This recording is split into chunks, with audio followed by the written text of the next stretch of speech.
പണികൾ വാങ്ങുന്നതും കൊടുക്കുന്നതും കാണാൻ വേണ്ടി ഞാനിവിടെ.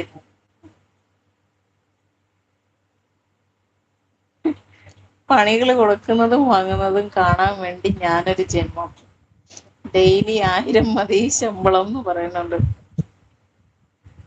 1000-നൊന്നും ഇപ്പം ആ 1000 ആണെങ്കിൽ കുഴപ്പമില്ല.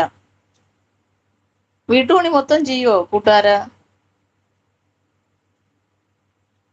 എന്നാ പിന്നെ വീട്ടു നല്ലല്ലേ. നൂറയ്ക്കാണെ ഒരുപാട് കോഴികളൊക്കെ ഉള്ളതാ. കോഴീനെയൊക്കെ തീറ്റിപ്പോറ്റാനൊക്കെ ഒരാൾ ആവശ്യമുണ്ടെന്ന് നൂറ പറയുന്നേം കേട്ടായിരുന്നു. അതാ പിന്നെ കുഴപ്പമില്ല. നിങ്ങളുടെ രണ്ടുപേരുടെയും വീട് അടുത്തടുത്താണോ? എന്നാ പിന്നെ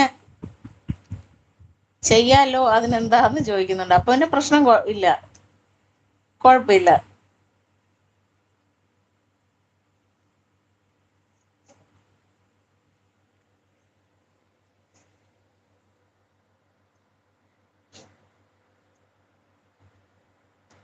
നിങ്ങൾക്കൊരു ചാനൽ ഇല്ലാതെ ഇരിക്കുന്ന നിങ്ങളെ ഭാഗ്യം കേട്ടാ.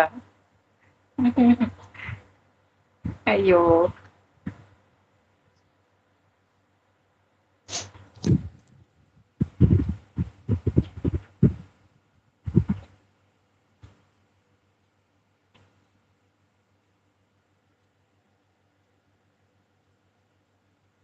നീല പോയോ വന്നിട്ട്? നീലെ കാണാനില്ലല്ലോ. ഉറക്കം തന്നെ വലിയൊരു പണിയല്ലേ. എനിക്ക് പണിയെടുത്ത് ജീവിക്കാനാണ് ഇഷ്ടം. അത് നല്ലയാ. നീല പോയോ?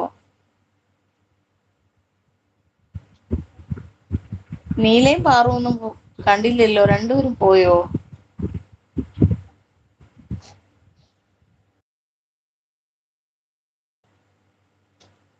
നൂറ,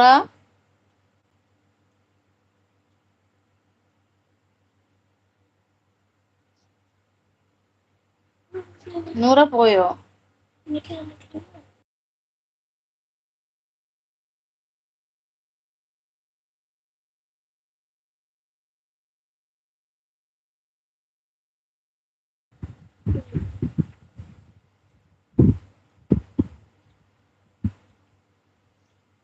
6 പേരുണ്ടല്ലോ, എന്തി എല്ലാരും പോയോ? കൂട്ടുകാർ അവിടെ കാണുമെന്നറിയാം. നൂറ എവിടാ? നൂറേ, നൂറ, നിനക്കൊരു കാര്യം അറിയോ? ഓടാത്ത വാച്ച് പോലെയാണ് ചില ബന്ധങ്ങൾ. കൂടെ ഉണ്ടോ ഉണ്ട്, എന്നാൽ കാര്യമുണ്ടോ ഇല്ല.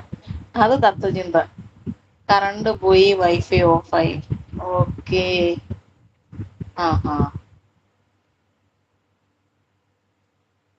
ഞങ്ങളുടെ അവിടെ മറ്റേ ഒരു രണ്ടാഴ്ച മുന്നേ ഇതുപോലെ കറണ്ട് മഴ വന്നിട്ട് ഭയങ്കര കാറ്റൊക്കെ വന്നിട്ട് ലൈൻ കമ്പിയിൽ വലിയ വലിയ മരങ്ങൾ ഒടിഞ്ഞു വീണായിരുന്നു കേട്ടോ. 5 ദിവസത്തോളം, 4 ദിവസം കഴിഞ്ഞപ്പോഴാണ് കറണ്ട് വന്നത്. അയ്യോ, എന്തൊരു കഷ്ടപ്പാടാകുന്നറിയോ. ഇവിടെ പണിയെടുത്താൽ നടു ഒടിഞ്ഞു പോവും എന്ന് പറയുന്നുണ്ട്. കറണ്ടിന്റെ ഇല്ലെങ്കിൽ വലിയ പാടാ. അതാ ഇപ്പൊ എല്ലായിടത്തും ഒടിഞ്ഞു വീണു കേട്ടോ. അതുകൊണ്ടാ വരാതിരുന്നത്. 4 ദിവസം കറണ്ട് ഇല്ലായിരുന്നു. ഇന്ന് പലരും പല പ്രശ്നങ്ങളും മറക്കുന്നത് നെറ്റ് ഉള്ളത് കൊണ്ടാണ്. ഇല്ലേ കാണായിരുന്നു. ആ, അത് കറക്റ്റാ. ഇതിപ്പോ തമാശയാണ് പറഞ്ഞതെങ്കിലും അത് ഒരു കറക്റ്റാണ് കേട്ടാ.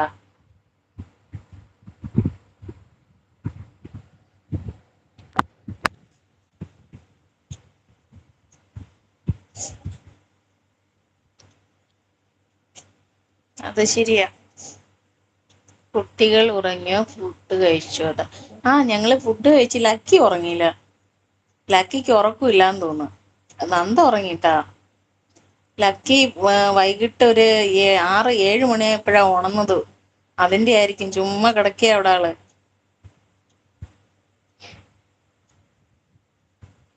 ഇനിയിപ്പോ നാളെ സ്കൂളിലൊന്നും പോണ്ടല്ലോ. അനുരാഗ് ഹലോ ചേച്ചി എന്ന് പറയുന്ന. ഹലോ അനുരാഗേ, ലൈക്ക്, താങ്ക് യു. ലൈവിലേക്ക് സ്വാഗതം. എന്തുണ്ട് വിശേഷം? സുഖമാണോ? നൂറ, നിന്നെ കുറിച്ച് ഒരാൾ ഇല്ലാത്ത കാര്യം പറയണ കേട്ട് എനിക്ക് സഹിച്ചില്ല.